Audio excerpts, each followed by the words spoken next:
The stage is set on Cardinals spring training. Pitchers and catchers have officially started their workouts. Position players have started to trickle in, even taking a couple live BPs. Now, for Jupiter native Miles Mikolas, Roger Dean Stadium is his home away from home. Get to know Miles off the mound. My favorite is the Samoa. All the red velvet ones are really good. Candy bar ones, it's a little too much. I used to come here all the time. Like before my kids were older, like when I only had one, and we lived a little closer in town, because I used to fish a lot more. Yeah. 4 kids, I don't fish as much anymore. But I used to fish a lot more, and I was here like probably like 2 or 3 times a week in the morning. And I used to run into my dad all the time, because he would come in and he'll get like a box of donuts for like, if he's going to see some clients or something. We'd catch up real quick over a donut and coffee, and then he'd go to work and I'd go fishing. So it's Jupiter Donuts. It's, you know, these days, you know, things like this are as local as it gets. This is home for you. Jupiter's home. Yeah. How surreal is it that you were able to be here, be home, and actually play at Roger Dean Stadium where you grew up watching as a kid? It's fun. It is a bit surreal sometimes. You know, my mom used to pull me out of school because we get spring training tickets. Do any of the guys pick your brain? Either newer guys who have come here for the first time, or people who've been to Jupiter asking for food rags? Yeah, or... I like to just extend it right away. Cool. Especially the guys at New Sound. Like I talked to Sonny a little bit the other day. He was thinking about somewhere to take his wife for dinner. You always talk about wanting to be close to family, be with family. Mm-hmm. This is an opportunity where you get to be with family all the time. How much of an advantage is that for you, that you get to be here with your people and this is home for you? I think it's big. It also eases the stress burden, not having to drag, you know, 4 kids and a dog and my wife across the country to Arizona or even across the state. This is my favorite time. The kids get to come see me throwing all the spring training games. It's easy for them. They're like midday games. My littlest Rhett, he's getting spoiled, you know, a little bit with me just because he gets to spend a lot of time with me. We'll go grab some shrimp and fish at the marina. I'm going to ask you an out-of-pocket question as we head to the boat. The stash. All right. Everyone loves the stash. How long have you had it, and is it a staple? This particular mustache? Yes. This one's going on like a month and a half, maybe. So how long have you had the stash look, I guess I'd ask? I started the mustache in Low A, Fort Wayne, Indiana.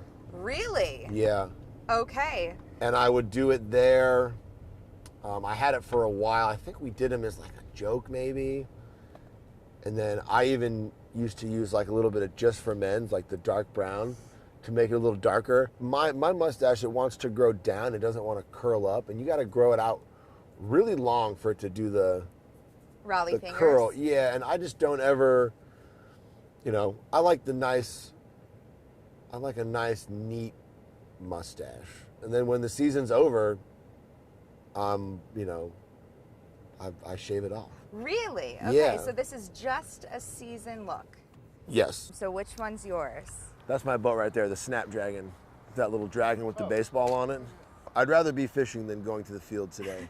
I like to bring people out fishing who haven't necessarily fished before and get them into it and like show them, you know, what I like to do for fun. And I've converted a few people. I've got a couple people hooked on fishing. Have you found that with any of your teammates you've been able to convert them into fishermen?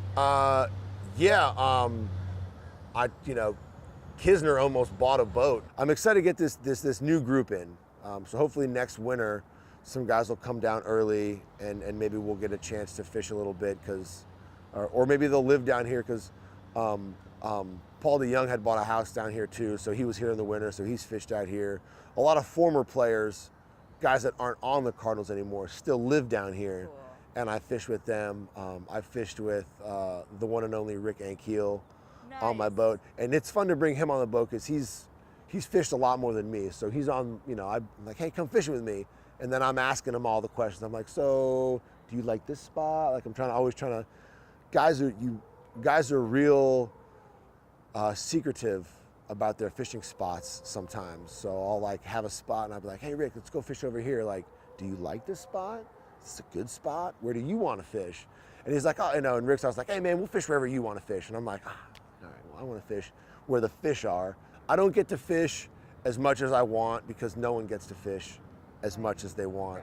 I fish almost every other day in the lake behind my house. I caught like 160-pound swordfish. Wow. Was like one of the first big fish I caught on the boat. I'm still looking for the fish of a lifetime. I'm getting excited. A lot of boats going by. I'm getting excited. Boats get me excited. So such a nice day. Everyone's going fishing. I told you, ocean's like 2 to 3 at 10 seconds right now, which is really nice if you didn't know. So Yeah. I saw that boat drive by the donut shop on the back of a trailer. He's out already. It's a boating tradition with me that usually the newest guy or the new guy fishing on the boat, they say, oh, what can I bring? And I said, well, it's your first time on the boat. You can go grab the donuts in the morning. That's the initiation to the boat. So, and if you're always the youngest guy getting on the boat, then you're always getting the donut. Donut, coffee, coffee black, no cream, no sugar.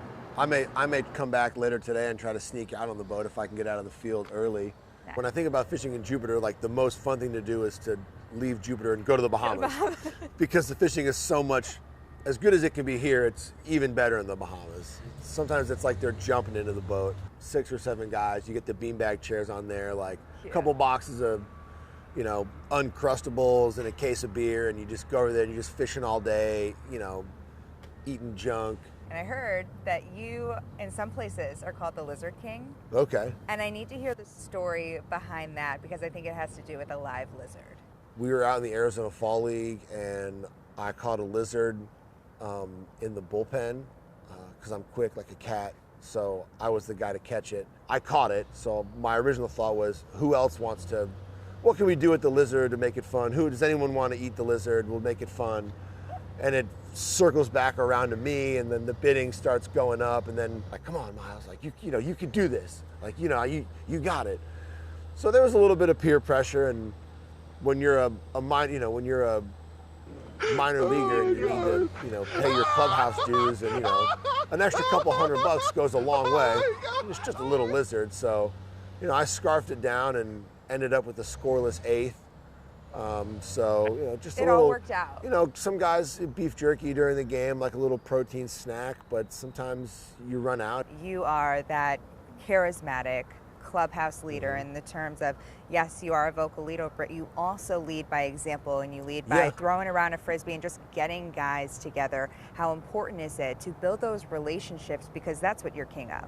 I think it's important, especially as a pitcher, you want to build those relationships with your rotation mates, because having each other's back, it's such a long season. So when you think about, 162 games, it's 180 some odd days, plus spring training, you're with these guys in the clubhouse every day.